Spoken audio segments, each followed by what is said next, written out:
Bueno, sencillo y al grano, así quiero que quede esto. Rogue One, una historia de Star Wars. ¿Qué tal?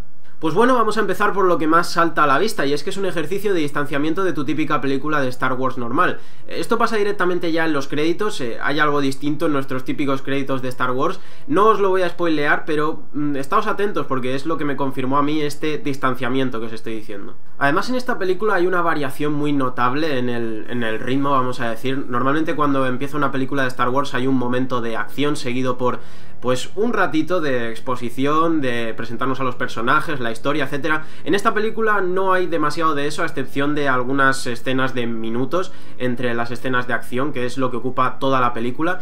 Yo creo que es como si la película se diera cuenta de lo que es una entrega adicional y no se permite reflexionar mucho, simplemente va a lo que va, y la verdad es que es un punto a favor en mi opinión. Y ya que hablamos de que va directa a lo que se propone, pues ¿por qué no? Vamos a comentar un poco el tema del fanservice. Este fue un problema para mucha gente en El Despertar de la Fuerza, pero la verdad es que había mucho, ¿vale? Pero en esta película yo creo que está bastante contenido. Como os he dicho, sabe a lo que va, sabe que es una entrega adicional, así que no se entretiene mucho en decirte ¿ves esto? Esto estaba en otra película. ¿Ves aquel tío? Esto estaba en otra... No. Básicamente salen pues algunas especies que ya conocíamos, creo que dicen una frase típica de Star Wars y salen un par de cameos, pero la verdad es que para mi gusto no interfería mucho en el resto de la película, así que creo que la gente no va a tener demasiado problema con esto. La película tiene además un tono bastante más oscuro de lo normal, es decir, si habéis visto las películas, las precuelas, la Alianza Rebelde la pintaban como los salvadores de la galaxia, héroes altruistas. En esta película no es que los pinten como mercenarios ni nada así, lo que pasa es que les dan un toque más humano, más de que tienen que hacer cosas, digamos, moralmente incorrectas para alcanzar un bien mayor, o eso es lo que se dicen durante toda la película. Nuestro protagonista, Diego Luna, creo que se llama, tiene un dilema durante toda la película. No es que sea un personaje muy complicado, pero bueno, lo que podemos ver es que han intentado darle una capa más a esta Alianza Rebelde que siempre habíamos visto pues como una sola dimensión de bien, solo hacen bien. Pues no, en esta película se ve que también tienen que hacer mal para conseguir cosas buenas. Esto es algo que me gustó bastante, como os digo, porque añade una capa más a la Alianza Rebelde, y esto es algo que esta película intenta hacer en varias cosas. Es decir, no es que tenga... no es que añada un lore muy hardcore. Alguien que se haya leído un libro de Star Wars va a saber todo lo que se dice en esta película, todo lo nuevo que se dice, pero se molestan en añadir unos cuantos datos más sobre la Estrella de la Muerte, por ejemplo, los Jedi, cómo sobrevive la Orden mientras la galaxia está dominada por el Imperio, y bueno, esas cosillas se agradecen. Además es un puente bastante bueno desde la venganza de los Sith hasta Una Nueva Esperanza, así que digamos que esta película no se gana el título de imprescindible para verla, es decir, puedes ver las otras y no te vas a perder nada, pero tampoco es completamente inútil, como suele pasar con algunas entregas adicionales de otras sagas, así que está bastante bien. Acompañado de ese tono oscuro tenemos esos momentos cheesy, ese humor típico de Star Wars. Ya es prácticamente un cliché que tiene que haber un robot o un bicho que sirva de toque cómico, y en esta película también lo hay. En este caso es un robot que al principio me asustó muchísimo porque parecía que iba a ser Jar Jar Binks 2.0, demasiados chistes, se hace un poquito molesto. Pero tirando hacia el final se va redimiendo un poco, van bajando ese nivel de chistes y bueno, se hace más aceptable, y al final pues al final a mí me cayó bien, pero vaya, que me dieron un buen susto al principio. Otra cosa que salta a la vista en esta película es el uso del CGI. Evidentemente tiene que haber CGI en una película así, siempre lo ha habido en Star Wars, pero por ejemplo en El Despertar de la Fuerza una de las cosas que más me gustó es que se apartó un poco ese CGI para dar paso a efectos prácticos, y mientras en esta película también hay muchísimo CGI. En la película de hecho hay un personaje que se recrea enteramente por CGI. Esto es algo que hacen con varios personajes, no enteramente, pero sí que les añaden detallitos y tal para dar continuidad con la película del 77.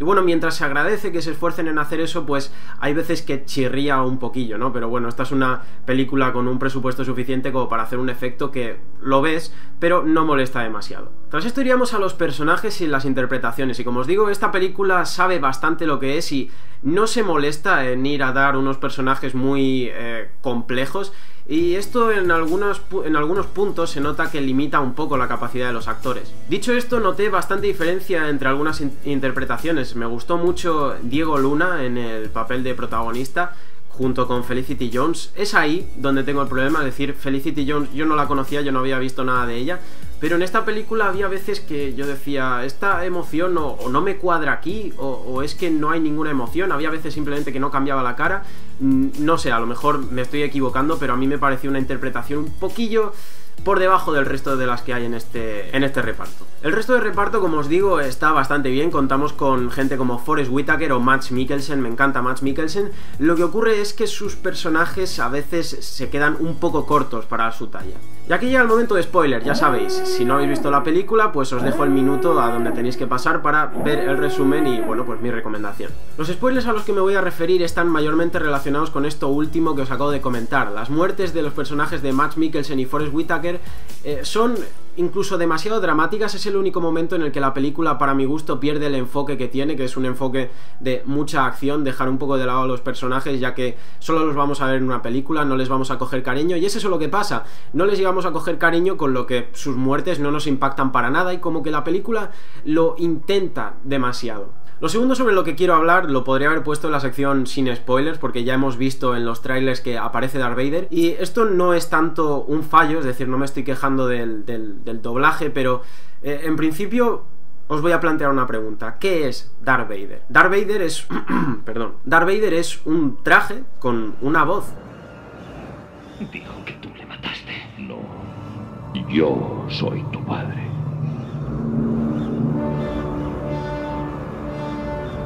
Es decir, no tenemos un cuerpo que nos ayude a relacionar ese personaje con algo tangible, ¿no? Entonces, todo lo que tenemos es su voz. Imaginaos si cambiaran su voz. Pues por desgracia es lo que han tenido que hacer para esta película, ya que al menos en España, Constantino Romero, que era su doblador, un excelente doblador, de los mejores que hemos tenido, pues desgraciadamente murió, con lo que se ha tenido que buscar a otro actor de doblaje que, mientras no hace un mal trabajo, pues evidentemente es como si te cambian del todo a Darth Vader, porque es que ya no es su voz, ya no es ese personaje que veíamos antes, con lo que evidentemente, como os digo, no voy a achacar esto a un fallo de doblaje, ya que es algo inevitable, pero es algo que interferirá con nuestra reacción. Aún así, para mí Vader protagoniza los mejores momentos de la película, más en particular durante los últimos minutos, cuando se sube a la nave de Leia y se pone ahí a pegar espadazos. Eso es increíble, no puedo expresar la reacción que tuve ahí.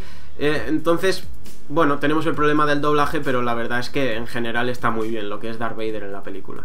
Volviendo a la sección de spoilers, vamos directamente al resumen. Rogue One es una película prácticamente bélica que transcurre en el universo de Star Wars y que, sin guardar ese encanto de las entregas clásicas, pues tiene algo nuevo para que la gente que se quejaba de repetición en El despertar de la fuerza vea, así que creo que es algo bastante bueno. Y esta sería mi opinión de Rogue One. Por supuesto, dejadme las vuestras en comentarios si os apetece. Soy ese que habla de pelis. Hasta luego.